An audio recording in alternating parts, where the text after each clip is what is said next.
Қымбатты тыңдаушы, балаларға арналған киелі кітап әңгімелеріне қош келдің.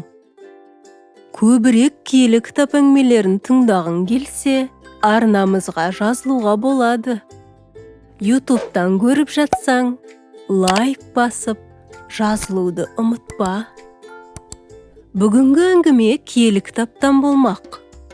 Тыңдайық. Паршылдардың сұрақтары.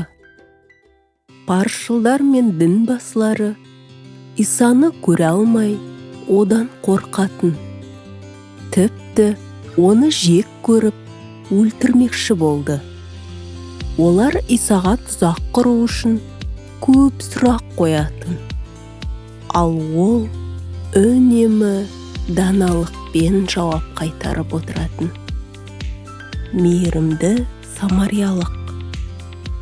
Бір дін адамы Исаға мынандай сұрақ қойды. Ұстаз, мәңгі өмірге жету үшін не істеуім керек? Киелі заңда Құдай не айтқан? Деді оған Иса. Сен Құдай еңді шын көңілмен, жан тәніңмен, бар күшіңмен, бар ақыл ойыңмен сүй. Және өзіңді сүйгендей, кездескен кісіңді де жақсы көр, деді ол. Бұл дұрыс.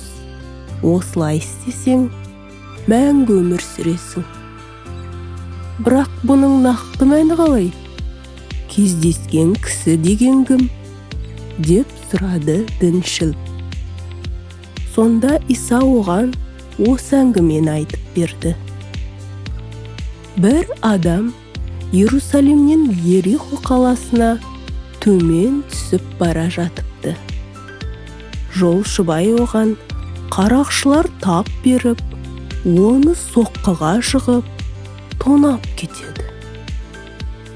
Көп ұзамай осы жермен бір діни қызметкер өтіп, бейшараны көрсе де көмектеспей өтіп жүре береді.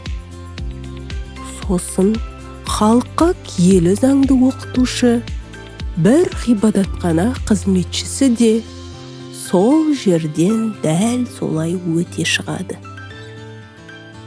Соңында жерге жолаушылап бара жатқан бір шетелдік самариялық адам келіп, жаралыны көріп қалып, оған жаны ашиды. Жараларын жуып шайып таңады да, оны өз есегіне мінгізіп, қонақ үйге келіп күтеді. Келесі күні ол жолға шығарда, қонақ үйдің иесіне ақша беріп, мына кісіні жақсылап күтіңдер. Егер ақша жетпесе, мен қалғанын қайта оралғанда төлеймін, дейді. Осының бәрін Самария халқын жек көретін бір бөтен иудей үшін сол самариялық істейді.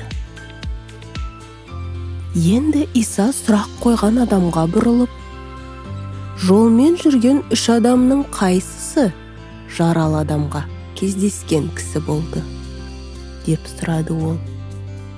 Әрине оған қайырымдылық жасағаны, деді. Онда сен де дәл солай істе, деді Иса.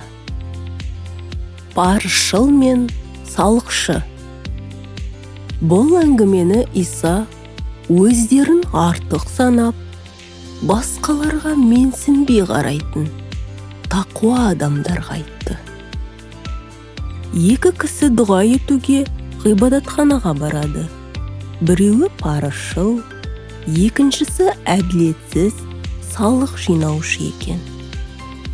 Ішке кірген паршыл тұра қалып, «Уа Құдай, мен басқалардай қарақшы, жәбірленуші, неке адалдығын бұзушы, және мына салықшы сияқты өтірікші болмағаным үшін саған ризамын.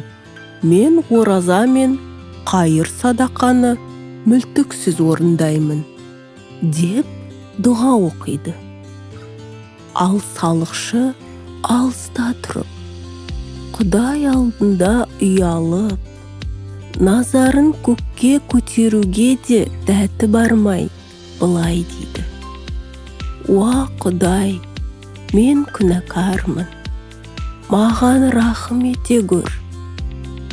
Иса әңгімесін тамамдап былай деді: «Мен сендерге айтамын, Құдай барысшылдың емес, салықшының күнәсін кешірді.